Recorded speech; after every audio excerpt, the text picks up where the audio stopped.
नमस्कार दोस्तों। आज 16 जुलाई 2020 के करंट अफेयर्स के कुछ इम्पोर्टेंट क्वेश्चन दिए हुए हैं। चलिए हम शुरुआत करते हैं। आपका पहला क्वेश्चन है, विश्व युवा कौशल दिवस निम्न में से किस दिन मनाया जाता है?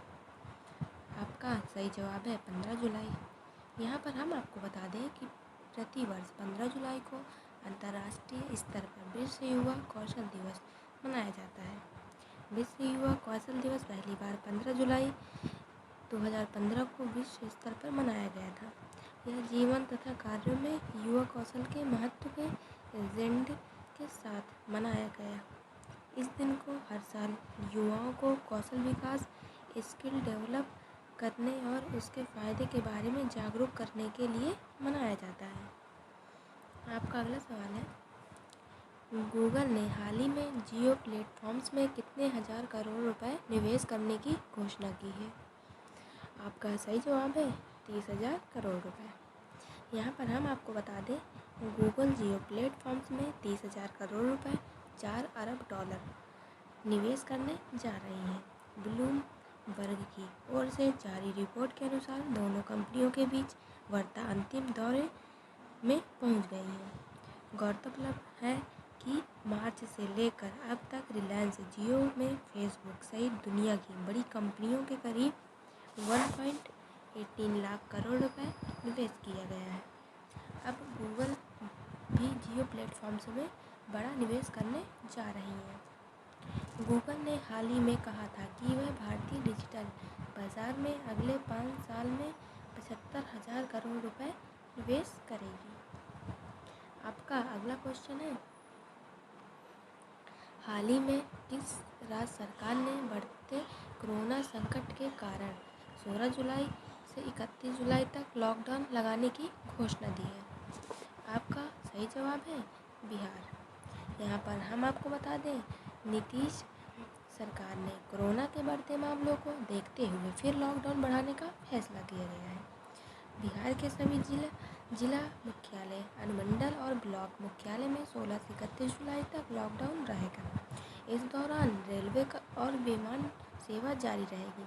वहीं शॉपिंग मॉल, धार्मिक स्थल, सार्वजनिक परिवहन बंद रहेंगे। बिहार में कुल मरीजों का आंकड़ा 18,000 के करीब पहुंच रहा है। आपका अगला सवाल है, मानव संसाधन विकास मंत्रालय ने डॉक्टर अनीता भटनागर को कितने वर्ष के लिए नेशनल बुक ट्रस्ट के बोर्ड ऑफ ट्रस्टी में नामित किया गया? आपका सही जवाब है 3 वर्ष। यहाँ पर हम आपको बता दें कि मानव संसाधन विकास मंत्रालय ने प्रदेश की पूर्व अपर मुख्य सचिव डॉक्टर अनीता भटनागर को नेशनल बुक ट्रस्ट के बोर्ड ऑफ ट्रस्टी में 3 वर्ष के लिए नामित किया गया था।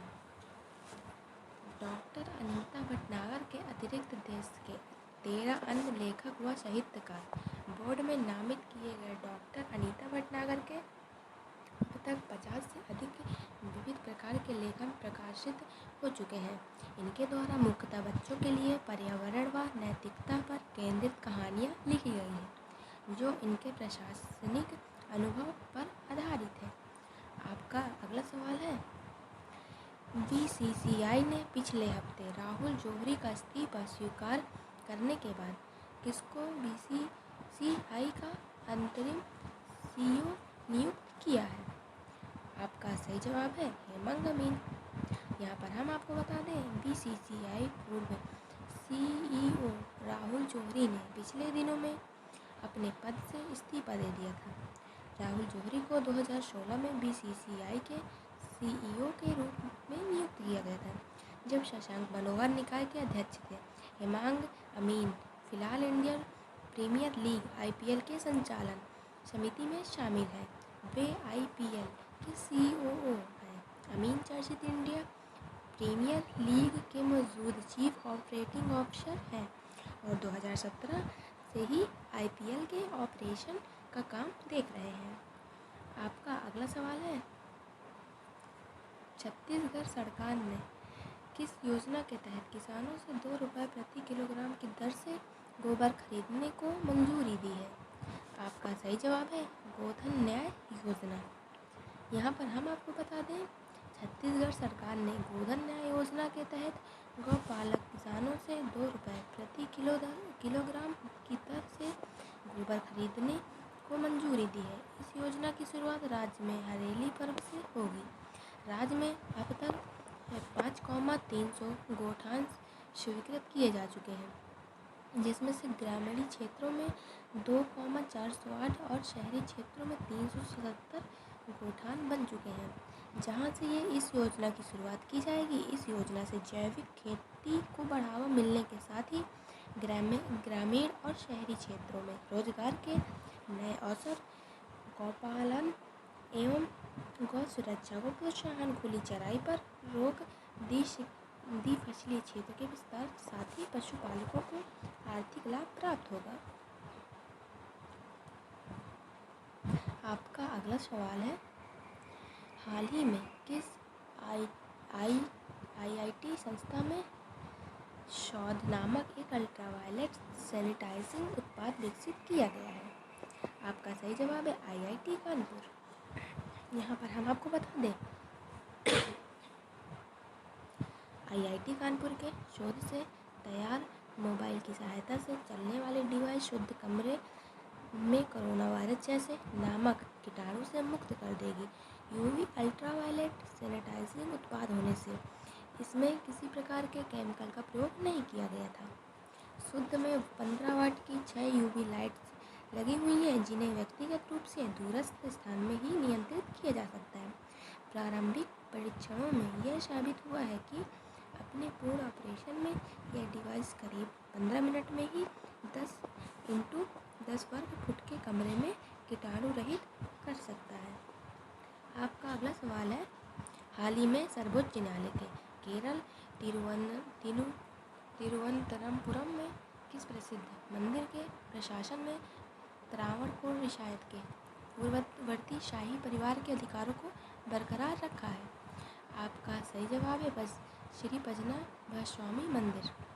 यहाँ पर हम आपको बता दें, न्यायालय में इस संबंध ने कहा कि प्रथागत कानून के अनुसार अंतिम शासक के मृत्यु के बाद शावैध अधिकारी अर्थात मंदिर जैसे संबंधित मामलों के प्रबंधन करने का अधिकार परिवार के शेष सदस्यों के साथ बना रहता है।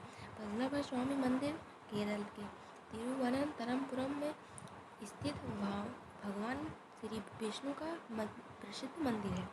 भारत के प्रमुख वैष्णो मंदिर में शामिल यह ऐतिहासिक मंदिर तिरुवनंतपुरम के अनेक पर्यटन स्थलों में से एक है। आपका अगला सवाल है, हाल ही में हुए राष्ट्रपति चुनाव में किस देश को मौजूदा राष्ट्रपति अंद्रेस डूडा लगातार दूसरी बार 5 वर्ष कार्यकाल के लिए राष्ट्रपति के तौर पर चुने गए हैं? आपका सही जवाब है पोलैंड।